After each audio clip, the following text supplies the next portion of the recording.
Hey, what is going on, guys? It is Young here, and today I'm back in a Fortnite video. And in today's video, I'm going to give you guys some tips and tricks on how to get more kills here in Fortnite. I have some really good tips and tricks in this video when it comes to increasing the amount of kills you get every single game. And in this gameplay you guys are going to watch, I end up dropping 19 kills. I could have easily had like 23. My teammates are going off too. One of my teammates had like 9 kills, the other one had about 3 or 4. So we were absolutely going off the entirety of the game. And before we get into the video, I have a weekly V-Buck giveaway. I'm going to be giving away V-Bucks every single Friday, and if you guys want a chance to win some free V-Bucks, all you guys need to do is to drop a like on this video. Make sure you guys subscribe to my channel and as well subscribe to my second channel. I post a ton of really good content on there, so make sure you guys do subscribe. Turn on my post notifications, and as well leave a comment down below of your Xbox gamer tag, your PSN gamer tag, or Epic account.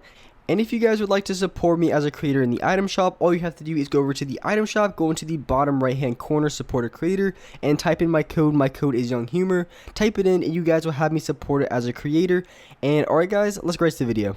Alright, so in this video, like I said, I end up dropping 19 kills. I absolutely went off. I think I popped off for about 8 kills right at the start.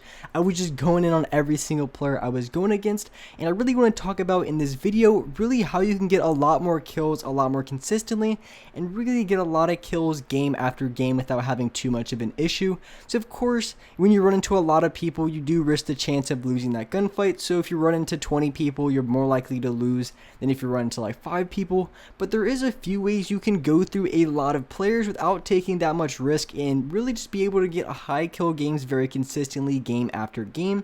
So in this game I was playing squads, I was playing 3-man squads, and that's what I would recommend doing. That's the first thing I could recommend, is really playing in the squads game mode. And really the main reason being because sometimes it even happened to me where I wasn't able to drop the amount of kills I wanted to. Not really to the point where I wasn't winning the gunfights, because I was winning plenty of gunfights. I was going against every single player that I was fighting. I was really winning those gunfights. I was popping off. I was winning game after game. But I was only getting like 9 or 10 kill wins, 6 kill wins, stuff like that. I really wasn't getting the amount of kills that I really wanted for a gameplay. I wasn't getting the 16, 17, 20 plus kill games. I was really getting those lower kill gameplays, which I didn't want. So the best thing that you guys can do is play in the squads game mode, mainly for the reason being is they have the reboot vans, and when you're playing in squads, they can reboot their entire team.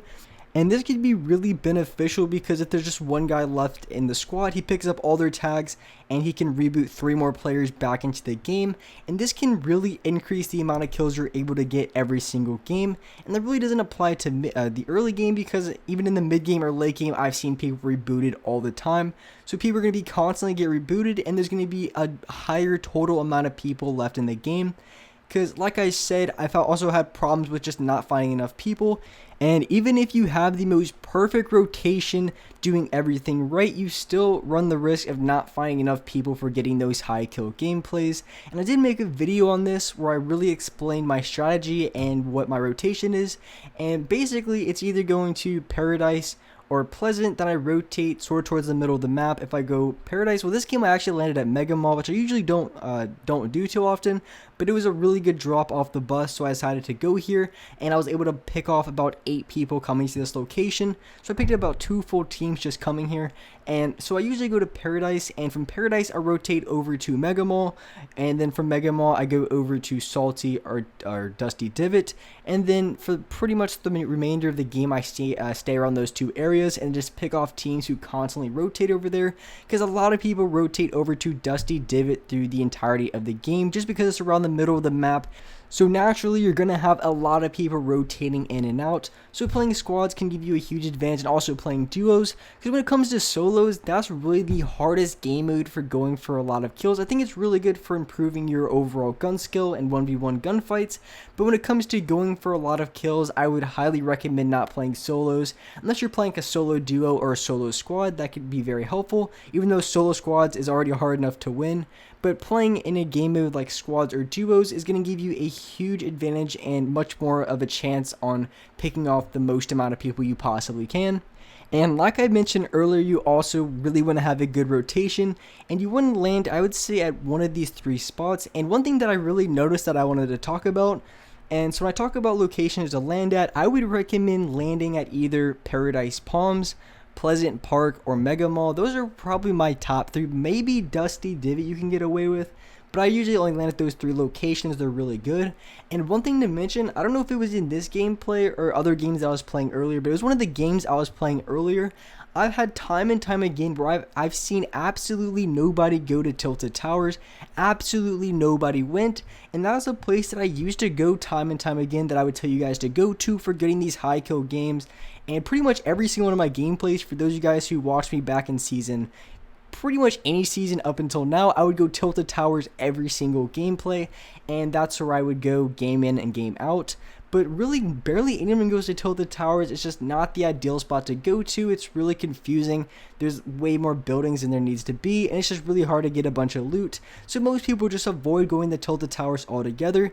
So these spots that I talked about, like Paradise Palms, Pleasant Park, and Mega Mall, there's going to be flooded with even more people, because that pretty much eliminates, because every single game that was happening, most people, pretty much everybody was going to Tilted Towers, at least 20 people every single game, or at least like 10, if you're in squads, 20 at least. But in a duos game, at least 5 or 6 teams are going to be going to Tilted, and since they aren't going to Tilted Towers, they're going to be going to other locations, and those locations being Mega Mall, Paradise Palms, and Pleasant Park. I think those are the top 3 locations that you're going to see the most amount of people land at. That's what I would recommend going.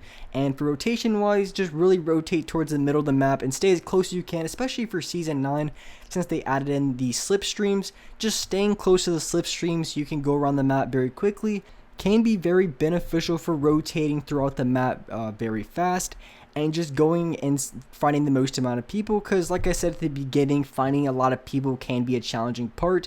But if you're constantly sticking around the middle of the map or close to the slipstreams, and really just anything that you can get around the map very quickly, any sort of transportation, including jump pads, slipstreams, the quad crashers, and the hoverboards. So I think they added a surfboard now, but you get the point. If you stay around items like that, you're going to be able to get around the map very quickly and ultimately find the most amount of people that you possibly can every single game. And you know, it really comes down to finding a lot of people and winning the gunfights. For me personally, it really comes down to just finding enough people, because I win the vast majority of gunfights I go into. I know how to play against other players and really outplay and win a lot of my gunfights. But really my main problem is just finding a lot of players. But for some of you guys, the problem might not be finding enough players. Maybe you guys are finding a ton of players every single game, and it really just comes down to not winning the gunfights. Then of course you want to have a different approach when going for higher kill games. Maybe you always want to have better positioning. That could be a really good factor, because when it comes to me, since I outplay a lot of players I go against, I don't have to have the best positioning every single gunfight. It can be very helpful, but for me, when I'm trying to push and go through as many people as I possibly can, sometimes I do have to give up good positioning to go for a kill, because if I'm going against people who are already fighting, sometimes I do have to give up my height and give up good positioning just to try to pick off that one extra kill. So it's going to be something that I can do. But for those of you guys who aren't winning as many gunfights, that's a very good thing that you guys can do, is just try to focus on having better positioning, better high ground, and different things like that to have an advantage during the fight, so you're able to get even more kills than you're used to, because going from 7 to 10 kills per game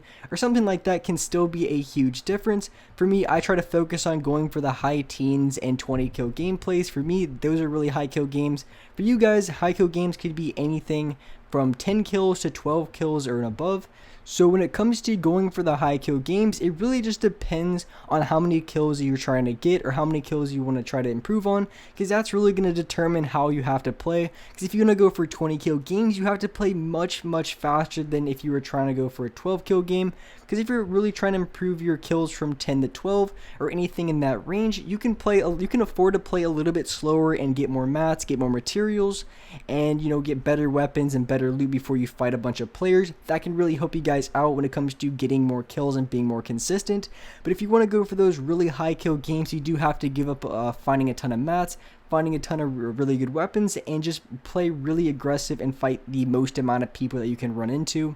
And with that being said, that's wrap it up for this video. If you guys enjoyed this video, if you guys liked it, make sure you do drop a like in this video. It really does help me out, so make sure you guys do drop a like. Subscribe to the channel if you haven't already. Turn on my post notifications so you guys can get notified for every single new video. And alright guys, I'll see you next video.